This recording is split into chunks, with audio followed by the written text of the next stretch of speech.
ReZero is one of the best isekai novels ever written. However, the novel doesn't have a proper audiobook until Act 3, so this is my attempt to rectify that. Arc 1 Prologue. This is really bad. He felt the hard floor against his cheek and realized that he had collapsed onto his face. His strength was completely gone, and he had lost all sensation in his fingers. The heat from his throat was so excruciating it made him want to tear his throat out. Hot, hot, hot, hot, hot! The moment he opened his mouth to scream, what felt forth was no shriek, it was a clump of blood. He vomited up large quantities of his lifeblood as he coughed. Frothy blood started foaming up at the corners of his mouth as he gurgled. Within his dim field of view, the ground had been dyed red. Ah, this is all my blood. There was enough to soak his fallen body. Blood comprises about 8% of the human body, and it said that losing a third of it would be life-threatening, but it seemed to him that he had already lost just about all of it. He had stopped vomiting blood, but the heat that felt as though it would incinerate him still persisted. He moved his hand towards his abdomen with great difficulty, and having felt an impossible sensation there, he understood.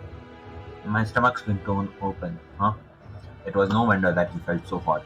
It seemed as if his brain had confused pain for heat. He was almost torn in half, with only a bit of skin at the back held him together. In short, it seemed like this was checkmate for him. The moment he realized this, his consciousness started fading. Even the heat, which was making him writhe in agony, had disappeared. Even the unpleasant feeling of blood and the sensation in his hand that he had used to feel his organ. It was all fading away along with his consciousness. All that was left was his body, which would not be able to accompany his soul. The body used the last of its disappearing consciousness to move just a little. It turned its head upwards. Black shoes formed ripples in the pool of blood before his eyes. There was someone there, and that someone was most likely the one who killed him.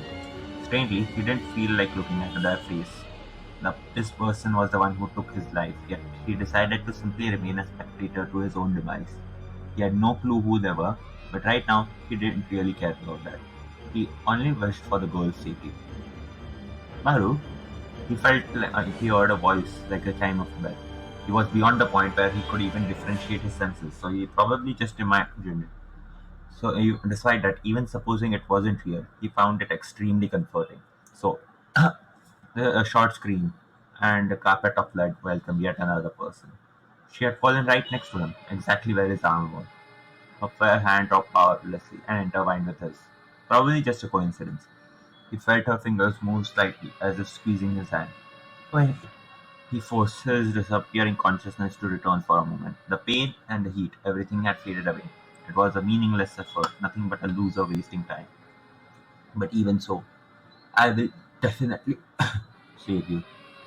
At that moment, Natsuki Subaru lost his life.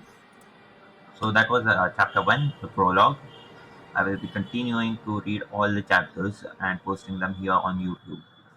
See you next time.